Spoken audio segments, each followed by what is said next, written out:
ke alafa sabon to zenosu duba kamata tendesa nandeso ayane jada wanu hagardeso. Assalamualaikum warahmatullahi wabarakatuh. Akkam jirtan kabajamtoota fi hordoftoota keenya jirra jirtu baganuu jiraattanii warroota amantii biraallee shama harka fuunii hordoftoota keenya akkam jirtanii nagaa qabdanii fayyaa keessanii baganuu jiraattanii nutullee jirra alhamdulillah rabbil alamin deebii dhufee jira. Rabbiin galanni haa ga'u jechuudha alhamdulillah waan dhufe marayyuu jechuudha alhamdulillah jedhanii rabbii ofitti galata galchuun dirqamaa jechuudha wallahi waan nama dhufte marayyuu jechuudha akkuma isin namatti dhuftetti qeebaluun nurra jiraataa jechuudha waan hundayyuu jechuun sababa haa ta'u malee jechuudha wanti hundinuu wantuma rabbiin ganama namaaf katabee wantuma rabbiin ganama wanti kun qooda keetii mudannoon akkanaasii mudatti jedhee huma rabbiin ganama namaa katabee jechuudha. Inni akkasii hordoftoota kiyyaa har'a hoosaadhaan maal qabattee dhuftee maaliin deebitee jettanii na eegaattanii jechuudha. Alhamdulillah rabbil alamiin namoota baay'eetu keessaan dhufee na dubbisaa jira wallahi dhugaa dubbachuudhaaf hedduutu akkanaaf galatoomaa isiniin jedha. Gara imoo tahee gara wastaappii tahee telegiraama tahee jechuudha. Dhuftanii na dubbisaa jirtanii roozaan maal taatee maalirra geettee akkam taatee akkamitti qoricha dhuudee jettanii na gaafataa jirtanii jechuudha. Hedduutu akkanaaf galatoomaa isiniin jedha. Alhamdulillah rabbil alamiin akkaataa isin taatee marayyuu argitanii turtanii yuutuubii Saidoo irratti illee gadhiifamee ture viidiyoon argitanii turtanii akkamitti akkasiin dhuudee jechuudha. Sababa maalii akkasiin qorichisan dhuudee argitanii jirtanii jechuudha. Inni haga wayii isinii himeetiin jira jechuudha. Kanaafuu iyyuu kabajamtootaa fi hordoftoota kiyya walumaa galatti alhamdulillah rabbil alamiin roozaan wayyooytee jirti fayyitee jirti alhamdulillah rabbii kiyya galanni haa ga'u. Yeroo duraa baay'ee tokko nu rifachiiftee turte garuu amma wallahi alhamdulillah rabbii kiyya galanni isaa hin badini wayyooytee jirti haga wahii jechuudha wayyooytee jirti garuu ammoo tuyyuu jechuudha. Ifama rifannoon rifadde hanga amman tanana keessaa hin banne jechuudha. Onneen tiyya kalma dhaha jettee na rifatte jechuudha. Garuu qorichi isin fayyadamte sun xiqqoo isii coggaarraa tuqee coggaarraan isii tuqamee jira. Xiqqoo haga wayii jechuudha. Xiqqoo inni dhukkubaa jechuudha coggaarraan isii. Kanaafuyyuu mana yaalaatii illee baatee jirti hordoftoota kiyya alhamdulillahi rabbii kiyya galanni haa ga'u mana yaalaatii baatee jirti. Eessa jirti ammoo kanaan jettan taate mana Saidoo jirti jechuudha. Saidoon bakka manuma kiyyatti galtaniitiin ni achumatti hagisiin xiqqoo yooytuu nuun jedhee baasnee mana Saidootti galchine jechuudha. Roozaan mana Saidoo jirti. Andammoo iyyuu anillee mana algaa gadhiisee mana algaatii bahee jira. Maaliif hojii magaalaa ni beekanii hojii inni fixee jedheetiin mucattii takka jira maashaallah. Hedduu takka nuuf haa galatoomtu amma dura deemu mucattiin suni baay'ee tokko nu wajjin rakkachuu turte jechuudha. Garuu ammoo iyyuu viidiyoo waliin waraabnee hin ture jechuudha. Isiin achitti jechuudha roozaa gaafachuudhaaf hospitaala dhuftee roozaa gaafattee achumaan bakka mana algaa gadhiisii isin illee amma nama dhukkubsatee jiru achii bahii mana kiyyatti iyyuu galanaan jettee Saidoo namoota iyyuu roozaa na fuudhee galaan mana kiyyatti haa galan jedhee roozaa mana Saidoo jirti jechuudha. Amma namoota iyyuu mana goddanyaa tiinnaa san jira jechuudha. Mana isii jira algaalee gadhiiseetiin jira fakkaashoo inshaallah yeroo roozaa wayyootetti yoo hagara roobee kadachaa nu tahaa jechuudha. Asumaan du'aayi nu godhan isin jedha du'aayi teessan akka addaan hin cinne. Oromooti yesin malee nama biraa hin qabnu nu cinaa dhaabbadhaan jajjabeessa roozaalee du'aayi godhaaf inshaallah. Hedduu takka fattanamtee jirti roozaan rabbiin nama ofii jaalatu fattana jedhanii jechuudha. Hedduu takka fattanamtee jirti dhugaa rabbii dubbachuudhaaf. Kanaafuu iyyuu anema mana goddanyaa tiinnaa san jira roozaan ammoo mana Saidoo jirti jechuudha. Isii ilaalee biraa dhufe waan takka mana isii kanatti godhee fiitiniin geessaaf jedheetiniin achi deemee dhufe jechuudha. Mana goddanyaa kiyyaa kanatti mabraatiin illee hin jiru. Wow, mabraatiin deemtee jirti wallahi. Ankara kasala qabsiisee iyyuu kasala irratti maal godhee fiigeessu deema.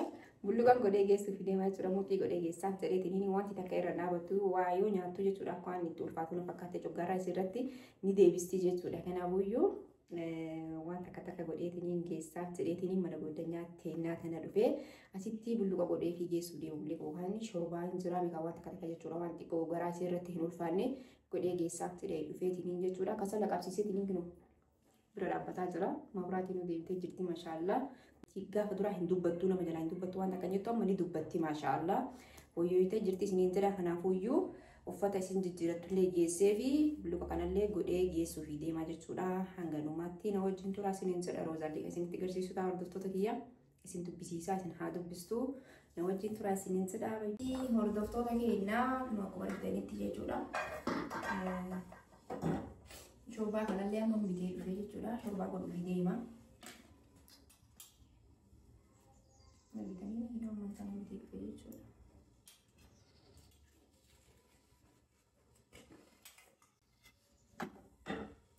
Bismillah. Ta'eetii gabbaatii. Anumaa kasala qabsiiseetiin kasala irratti godha jedheetiin taa'aa jiru. Hooraatiin deemtee garuu ammoo kasala eega qabsiisee kasala irratti godha jedheetiin kasala turre mi'aayaa iyyuu beekani. Kasi wallahi waa'ee nu godhaasine jedha.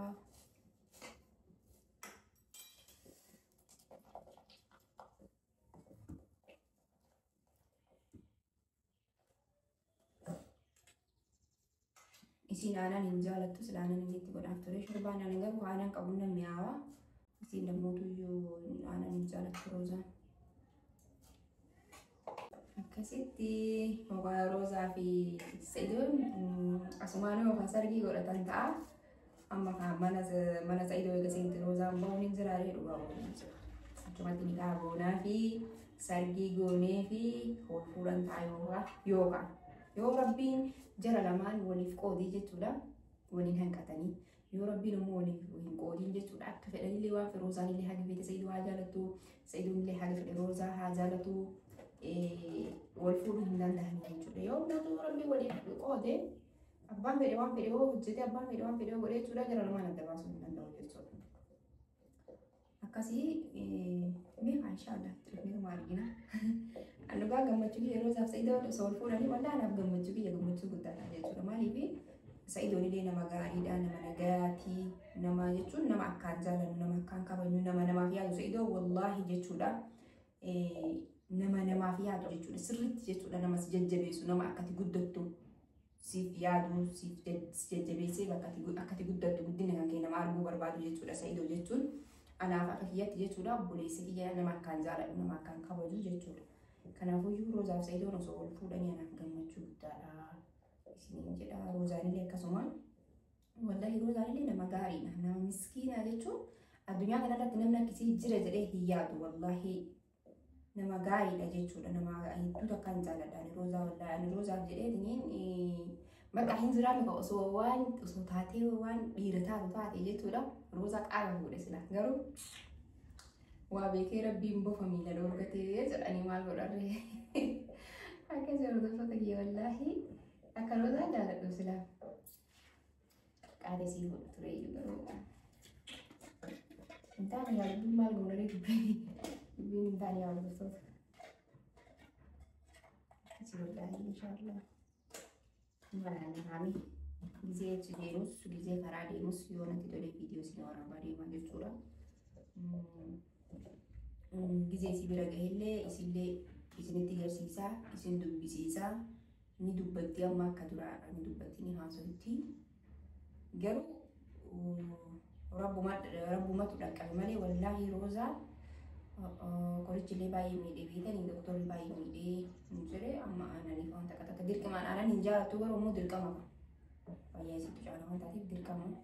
Akkasumas xiqqoonin ni fayyadamaa jirti garuu immoo nyaanni danda'amtu nyaata nyaattee ol deebistii yoo nyaattee ol deebistii waan coggaarraa isirratti hin ulfaanne godhaafii nu jedhe jechuudha doktorillee.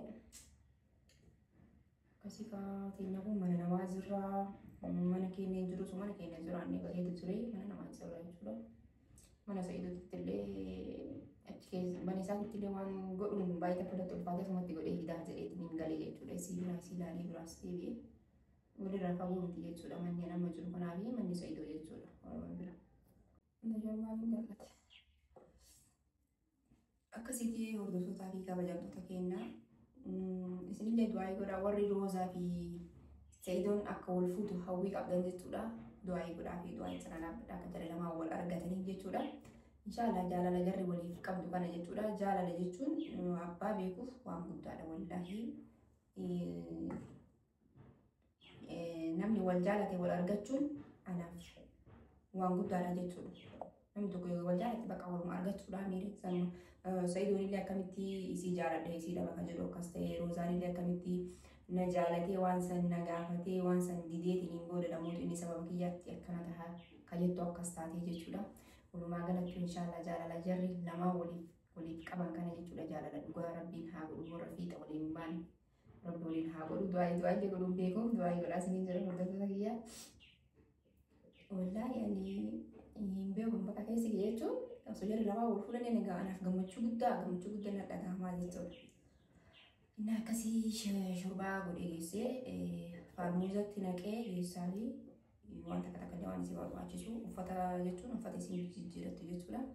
Fuudhee geessaa fi Sa'idoon asuma teettanii akkasii wayyootutti hin deemtan walitti kaa'uun jedhee yookaan achumaan Roozaa fi Sa'idoo nikaaya walitti goonee wal fuudhanii jiru gammachuu jiru jaalalaa jiru bakka jiru bareedduu akka waliin jiraatanis du'aa godhaa isiniin jira hordoftoota kiyyaa. Akkasitti shorbaan haga bilchaatutti uffata dadachaasee maal jedhee isii bira deemaa na wajjin turaa isiniin jira maraafuyyuu hanga karaa deemus yoo natti tole isin waraabaa deemaa uffata dachaasutti mamma shorbaan bilchaatutti jechuudha. Isin jaaladha hordoftoota kiyyaa hedduu. Akkasii hordoftoota kiyyaa akka shorbaan bilchaatutti jechuudha.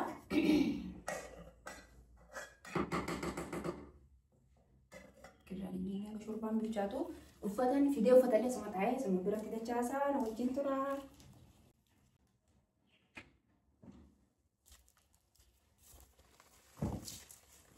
Akkasitti hordoftoota kiyyaa uffata fidee fiizee jira. Shorbaan bilchaatutti dachaasaa.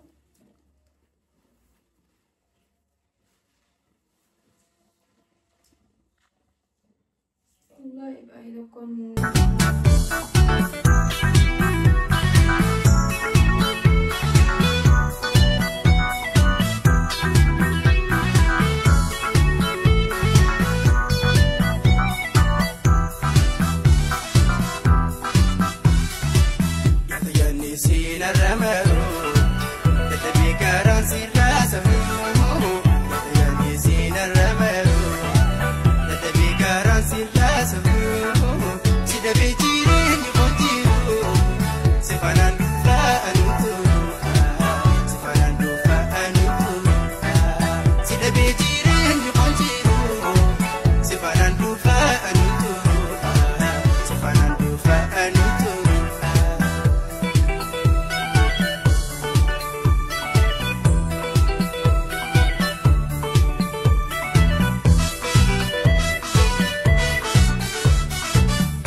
xiqqishoo si garaasii keessa taa'u jechuudha. Yoo qal'isee mootu faayidaa isii qabu xiqqishoo ni hortisee fi ammallee isii shorbaa furdaa jaalatte jechuudha.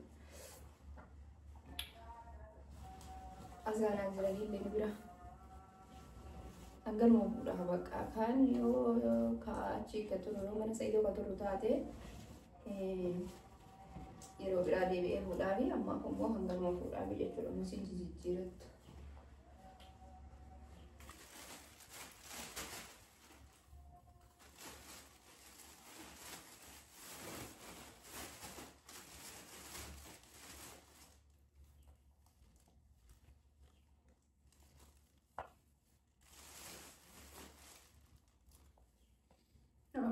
Roza hojirrakkadhee jira. Maaliif akka kana hojirrakkadhee bichaan beeku? Kun martuu maayini jaalalattee tolu jechuudha. Namni akka xiyyan nama jaalattanii jirtanii dhugaa.